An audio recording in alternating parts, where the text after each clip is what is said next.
Hello बच्चों, आज हम करेंगे chapter number 3 finding common ground. एक गणित प्रकाश पार्ट 2 का चैप्टर है क्लास 7। सो फर्स्ट टॉपिक है 3.1 the greatest of all. The greatest of all. So यहाँ पे हमें गिवन है Samiksha is building her new house. क्या कर रही है वो? अपना नया घर बना रही है। The main room of the house is 12 feet by 16 feet. ये इसके हाउस का ये मेन रूम है जो कितना है 12 क्रॉस 16, मतलब इसकी विड्थ 12 फीट है और जो लेंथ है वो 16 फीट है। She feels that the room would like nice if the floor is covered with square tiles of the same size. उसे ऐसा लगा कि अगर मैं सेम साइज के यहाँ पे स्क्वायर टाइल्स लगाती हूँ तो उसका जो रूम है वो अच्छा लगेगा। She also want to use few tiles. देखो एक ये वर्ड यहाँ पे लिखा हुआ है, इस पर आपको ध्यान देना है। फ्यू टाइल्स, ठीक है, मतलब कम से कम वो टाइल्स लगाना चाहती है। एंड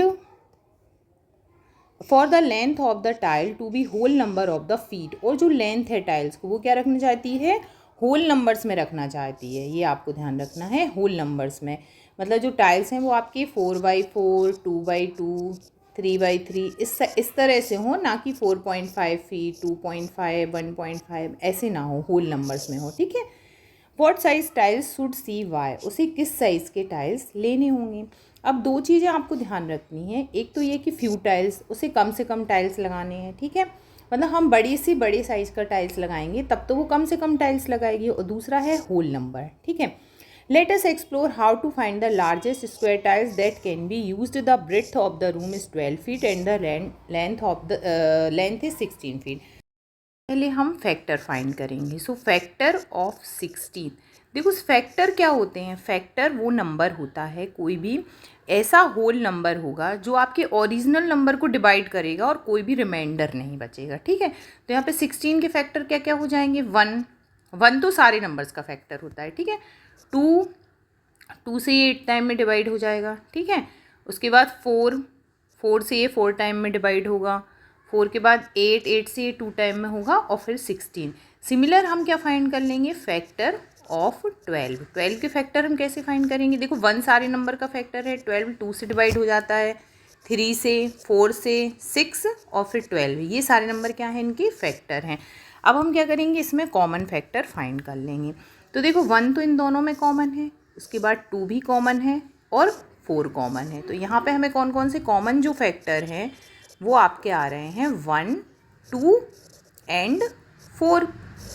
अब हमें क्या, देखो जो आपको यहाँ पे लिखा गया उस पर ध्यान रखना है। फ्यू टाइल्स का मतलब कम से कम टाइल्स, तो हमें ज़्यादा से ज़्यादा साइज़ लेना है। तो इसमें से हम कौन सी साइज़ ले सकते हैं? अगर हम 4 साइज़ लेंगे, 4 स्क्वायर फीट का टाइल्स लेंगे तो कम से कम टाइल्स लगेंगे। टाइल्स तो आप 2 और 1 के भी लगा सकते हो, लेकिन जब हमें कम से कम टाइल्स लगाने हैं तो हम क्या लेंगे? 4 स्क्वायर फीट का टाइल्स लेंगे।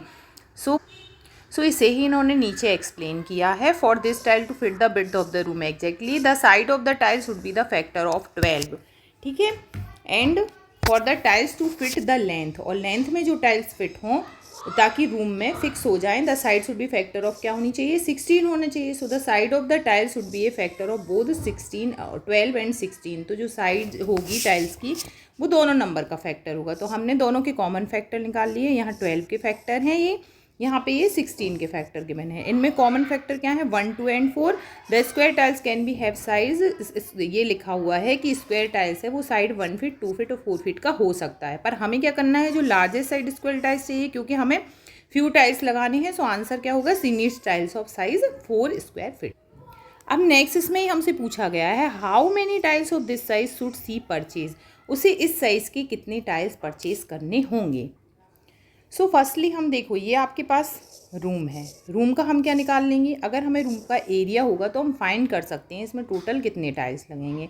सो हम क्या करेंगे? एरिया ऑफ रूम का एरिया क्या है? रूम है रेक्टेंगल, तो रेक्टेंगल का एरिया क्या होता है? Length cross breadth. तो लेंथ है इसकी 16 और ब्रेड्थ है 12, ठीक है, स्क्वायर फीट। ये हो गया इसका एरिया, क्योंकि हमें ये फीट में दिया है। अब हमें क्या करना है? हमें फाइंड करना है कितने टाइल्स लगेंगे। तो हम क्या करेंगे? एरिया ऑफ टाइल्स फाइंड करेंगे। Area of tiles. So tiles का एरिया भी क्या हो जाएगा? टाइल्स जो है वो आपका स्क्वायर शेप का है, ठीक है। तो इसका एरिया जो होगा वो स्क्वायर का एरिया क्या होता है, ए स्क्वायर। ए क्या है यहाँ पे, ए इसकी साइड होती है और साइड हम कितना ले रहे हैं टाइल्स की, 4 फीट का हम टाइल्स ले रहे हैं। तो इसकी साइड्स क्या है, 4 फीट।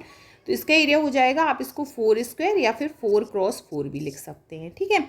अब हमें क्या फाइंड करना है, टोटल टाइल्स कितने लगेंगे। सो हम यहाँ पे ये लिखा हुआ है, how many tiles of this size should see purchase. So tiles see purchased, वो कितने टाइल्स परचेज करेगी। तो आप यहाँ पे लिखना एरिया ऑफ रूम, जो रूम का एरिया है उसे आप डिवाइड कर दोगी area of tiles. So area of room है हमारा 16x12 और एरिया ऑफ टाइल्स है 4x4। आप इसे 4 स्क्वायर 16 भी लिख सकते हो, सीधा यहाँ पे 4 स्क्वायर मतलब 16, ठीक है।